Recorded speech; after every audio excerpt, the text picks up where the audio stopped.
వర్గానికి ఒక చదువుకున్న ఎమ్మెల్సీ గారు సిద్ధాంతాలు కట్టుబడి ఉండే కమ్యూనిస్ట్ నాయకుడు.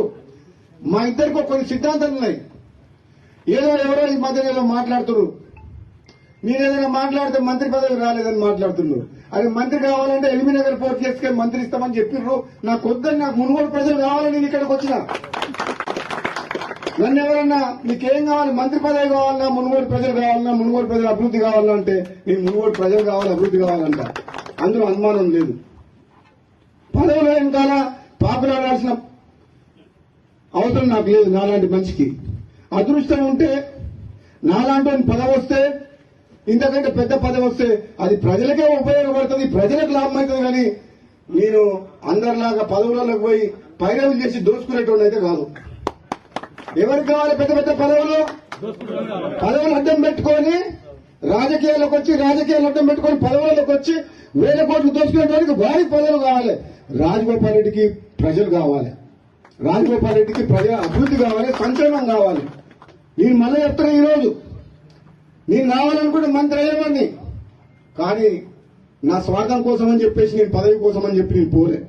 నేను మళ్ళీ ప్రజల కోసమే, మళ్ళా పార్టీ మారి కాంగ్రెస్ లోకి వచ్చి, మీరు ఇస్తానని హామీ ఇచ్చిండ్రు, ఇస్తారా ఇవ్వరా అది మీ ఇష్టం. అవకాశం వస్తే ఎప్పుడన్నా, నేను కూడా సీనియర్ని కాబట్టి, తెలంగాణ ఉద్యమంలో ఉన్నా కాబట్టి, నాకంటే జూనియర్లకు నిన్నమని వచ్చిన ఇతర పార్టీ వాళ్ళందరికీ ఇచ్చారు కాబట్టి, మీరు ఇచ్చిన మాట నిలబెట్టుకుంటే, మీరు ఎంపీ గెలిపియమంటే గెలిపించినాం, పార్టీలకు రమ్మంటే మేము నమ్ముకొని వచ్చినాం. ఇస్తారా ఇయ్యరా అది మీ ఇష్టం.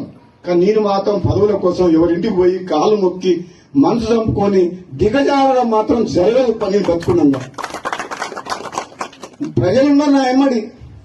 నాకు కావాల్సింది ప్రజలు, వాళ్ళ బాగోగులు, ఈ నియోజకవర్గ అభివృద్ధి.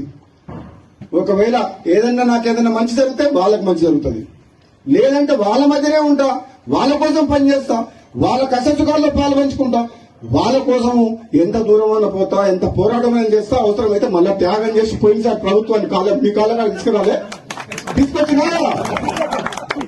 నేను రాజీనామా చేస్తే మొత్తం టీఆర్ఎస్ ప్రభుత్వం 100 మంది ఎమ్మెల్యేలు మునుగోడు ప్రజల కాళ్ళకాడికి రాలేదా? అవసరమైతే అంత దూరం కూడా పోతా. నేనైతే భయపడా.